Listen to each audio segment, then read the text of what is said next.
Bonjour Monsieur Mapson. Bonjour. L'humanité célèbre aujourd'hui la journée mondiale de la compétence des jeunes. Qu'est-ce qu'on peut attendre par une compétence?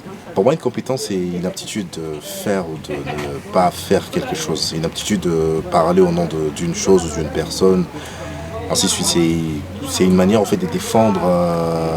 Ça peut être une idée, ça peut être une personne, ça peut être une philosophie, ça peut être quelque chose en fait, d'une manière ou d'une autre. Être à mesure de le faire au nom d'une chose ou de quelqu'un. C'est un peu, pour moi, c'est comme ça que j'essaie un peu de définir la compétence.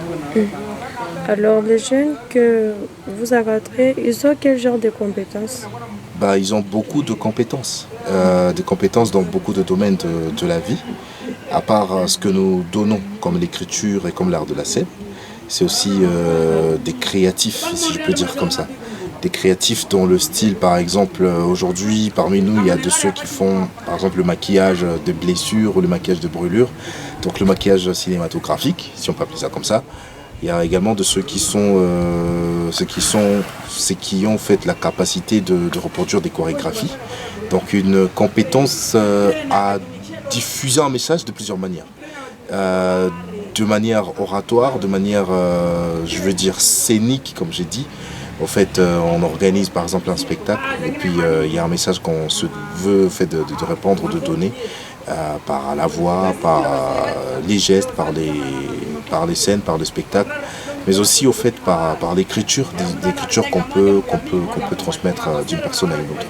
Ouais. Alors, ces compétences, vous pensez que ça peut aussi amener au développement? Ouais, beaucoup déjà en fait, ça peut apporter, ça peut conduire vers le développement. Et comment? C'est par exemple quand nous avons à dire par rapport à ces sociétés, par exemple quand nous avons un message à transmettre du genre, la gente par exemple dans le côté de VBG par exemple, ou bien si on peut parler de la protection de l'environnement, ou bien si on peut parler d'éducation, le poète il a cette compétence de dire mieux qu'un conférencier, parce que lui il crée quelque chose qui va pas t'ennuyer au fait. Ça te dit, ça te transmet ce message et qui arrive au fait à changer beaucoup de choses. Aujourd'hui par exemple il y a des élèves qui n'ont pas toute l'attention à l'école, mais qui ont l'attention au vers et au spectacle. C'est une compétence particulière que nous avons, des aptitudes particulières que nous avons pour arriver au fait à transmettre, à permettre à ce que nos élèves participent à l'éducation, participent par exemple à refaire un peu notre nature, à sortir des déchets, à faire beaucoup de choses, à participer dans la construction par exemple d'une ville, tout ça, à révolutionner, si je peux dire, à révolutionner ou à permettre à ce que nos jeunes pensent autrement et participent au développement d'une société ou de notre ville d'une manière particulière. Oui, alors nous, lorsqu'on voit les jeunes actuellement, ils sont plus vraiment plongés dans la boisson. Vous pensez que les jeunes vont apporter les changements dans la société? Bon, au fait, ils apportent un changement, malheureusement un changement négatif. Et les jeunes qui sont accrochés à la boisson, à l'alcool par exemple, à l'alcool, à la drogue, la plupart, c'est des jeunes qui vieillissent. C'est-à-dire, bon, je ne suis pas trop dans la santé, mais je sais que c'est des produits, il y a de ces produits qui arrivent à faire vieillir déjà les tissus de notre organisme, à l'instar de tissu cérébral, des tissus du cerveau, si je peux dire comme ça. Alors, il y a beaucoup de jeunes aujourd'hui qui n'ont plus le temps de réfléchir, beaucoup de trop de mémoire, et qui ne pensent pas à venir, qui pensent que présent, parce qu'ils sont un peu trop dans ça. Et malheureusement, notre société souffre de ça. Ça souffre de ça, pourquoi? Parce que un jeune qui est dans l'alcool, un jeune qui est dans la drogue, il n'a plus le temps de penser à venir. Et il ne pense pas à développer son pays. Il est là juste pour, au contraire, vandaliser même des bijoux, par exemple, que nous avons dans la ville. Et là, je parle au fait malheureusement des cas tristes qui se sont passés récemment avec des gens qui ont caillassé, par exemple, l'un des plus beaux hôtels du Nord Kivu, par exemple, Juste parce que on n'est pas informé sur ces choses-là, on se met dans beaucoup de choses. Et moi, je suis de ceux qui pensent au fait qu'à un moment, il va falloir que nous puissions remotiver cette jeunesse, lui montrer au fait la route à prendre. Et les artistes, ils ont cette place. Et moi, je pense que leur compétence à changer les choses doit être soutenue par des personnes qui peuvent produire ces choses-là. Parce que la part des fois, les artistes, là je parle au fait au nom des poètes par exemple, les poètes ils ont cette volonté de partir même vers les personnes les moins abordables par les politiciens pour donner ceci, pour transmettre un message ou un autre. Malheureusement, c'est pas soutenu. Et quand c'est pas soutenu, on a vu beaucoup de gens soutenir ceux qui vendent malheureusement l'alcool, ceux qui vendent des boissons très alcoolisées, tout ça, parce qu'ils se disent c'est ce qui paye. Et malheureusement, c'est ce qui au fait aussi arrive à affaiblir le niveau de conscience de la jeunesse. C'est un peu ça. En fait, M. Mapson, il y a aussi, vous écrivez, vous encadrez des poètes qui produisent eux aussi disons, on met d'une façon ou d'une autre, des messages qui peuvent, normalement, qui seraient au service de la société. Oui. Alors, depuis que vous œuvrez ici en ville de Butembo, comment vous évaluez, disons, la réception de vos messages auprès de votre auditoire, de vos audiences ou de vos appréciateurs? Le message, déjà, il est reçu de plusieurs manières. Et reçu de plusieurs manières, le message, il est très bien reçu, si je peux dire, très bien reçu. Certainement, la plupart des gens qui nous suivent, c'est des gens qui ont été à l'école, parce qu'on transmet la plupart des fois des messages avec ces langues que nous apprenons à l'école. Mais un jour, on a tenté d'adapter ça avec le Swahili, et il y a même parmi nos plus jeunes, ceux qui le font avec du Kinande. Il y a une réception... je peux dire c'est une réception à bras ouverts. Il y a beaucoup de gens qui nous reçoivent et ça marche très bien. Et déjà avec le dernier spectacle que nous avons eu à l'Espace Rook, c'était le samedi où il y a eu crépitement de balles à fond dans la ville, mais il y avait du monde, il y avait une centaine de gens qui sont venus, et déjà sans la tragédie qu'il y avait la dernière fois, moi je pense que la salle serait pleine à craquer. Parce que les jeunes, la plupart nous suivent, la plupart nous écoutent, la plupart nous veulent sur scène. Et je me dis la plupart de fois que c'est pas le public qui manque aux poètes, c'est pas le public qui manque aux artistes, aux bons artistes qui ont un message à donner. Moi je pense que c'est les artistes qui manquent à ce public-là. Il y a beaucoup de gens qui veulent pas monter sur scène parce qu'ils pensent qu'ils ne seront pas entendus. Alors qu'il y a des gens qui sont fatigués de toutes les cassures qu'il y a dans la société, qui sont fatigués de la guerre, qui sont fatigués de toutes les bavures qu'on voit par-ci par-là, et qui veulent au fait des messages engagés, des messages qui changent, des messages qui promettent au fait un changement ici et même demain.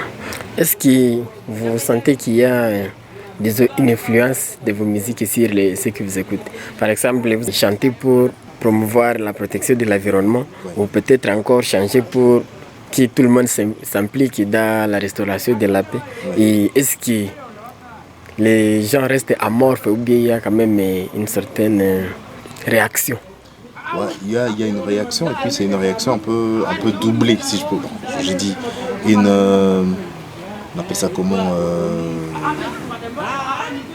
il y a des très bonnes réactions, ce que je veux dire. Alors, c'est-à-dire, il n'y a pas que des gens qui apprécient ce qu'on fait. Il n'y a pas des gens qui changent juste par suivre ce qu'on fait, mais il y a beaucoup de jeunes qui veulent nous ressembler. Et les jeunes voulant nous ressembler, la plupart viennent apprendre de la poésie. Ils viennent dire comment on fait pour vous voir, comment on fait pour faire partie de vous, pour être ceci et cela. Et c'est pour ça en fait, par exemple, chaque année, et on a commencé cette année déjà en fait depuis le 8 juillet. Chaque année, on organise des cours gratuits de poésie. Et c'est pas que de la poésie qu'on apprend dedans. On apprend aux gens la bonne vie, comment vivre, comment être utile à sa société, comment participer à tout construire et comment éviter tout détruire, tout ça. On participe à tout ça. En fait, il y a beaucoup de jeunes qui viennent apprendre. Et à part ceux qui viennent apprendre, comme j'ai bien dit, au fait, il y a ce public qui vient nous voir et qui...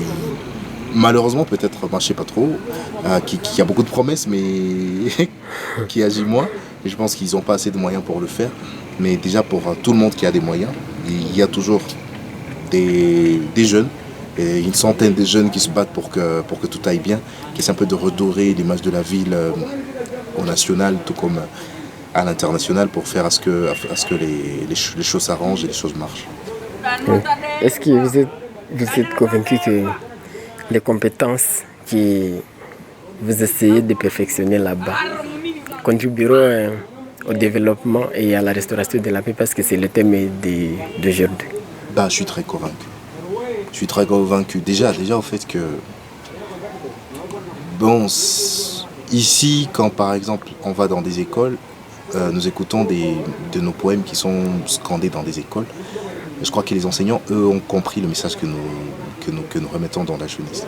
Et il y a de ces enseignants qui participent à cela et qui donnent aux poètes de nos textes pour qu'ils arrivent à les prester. Et le cas récent, c'est le 16 mai, par exemple, le 16 mai dernier, quand on a reçu le premier prix jeune public avec le poète Jérémy Bazooka de la Plume d'Or pour le camp de Normandie. C'était un concours, c'était Chansons sans frontières pour Normandie 2024. Et quand on a reçu le premier prix, c'est déjà une motivation pour d'autres jeunes à sortir de l'immoralité, par exemple, pour remonter vers la conscience. Et on se dit, en fait, déjà, quand la jeunesse est nourrie de sa conscience pour la paix ou pour l'espoir, c'est une jeunesse, au fait, qui se bat, qui monte et qui promet, qui nous donne un avenir meilleur par rapport à ce qu'on nous a toujours vendu depuis toujours. En tout cas, moi j'y crois, je sais très bien que ce qu'on fait, il y a beaucoup de gens qui nous demandent combien on a à banque, combien on fait entrer avec tout ça. On leur dit qu'un bienfait n'est jamais perdu, tout ce qu'on donne, ça ne peut pas s'évaluer en termes d'argent. C'est en termes de vie, parce que la vie n'a pas de prix. Et nous, on essaie un peu de faire notre mieux pour que ça aille. On sait très bien que, par exemple, quand vous avez parlé de protection de l'environnement, vous avez parlé de la paix. Pour ce qui est paix, la paix, c'est assez répandu parce que déjà dans nos 2 premiers albums et même dans tous les autres textes qu'on travaille avec la Plume d'Or, c'est autour de ça. Grand Nord Malade, par exemple, le concept qu'on a eu à créer, c'était pour faire entendre la voix de ce qui s'est passé ici. Quand on voit par exemple que Chansons Frontières a partagé notre formation de poésie, on se dit déjà la France, elle sait ce qu'on fait, que c'est hyper à fond. Et quand par exemple il y a Média 4 Dialogues qui a produit notre dernier spectacle Chanson Grand Nord Malade, pour nous on se dit qu'on est en train d'étendre les ailes et qu'on est en train d'aller plus loin. Et bon, il y a le récent album qu'on a fait le 4 mars, il y a beaucoup de thèmes, par exemple la protection de la nature, la biodiversité, beaucoup de choses. C'est ce on est en train de faire à soi maintenant la promotion, mais on n'est pas encore dans la phase promotionnelle. C'est pour ça en fait que beaucoup de gens n'ont pas encore travaillé sur un texte ou un autre, mais il y a déjà de ces textes-là qui ont été prestés par exemple à l'UAC et un peu partout. Ok, je vous remercie. Merci à vous.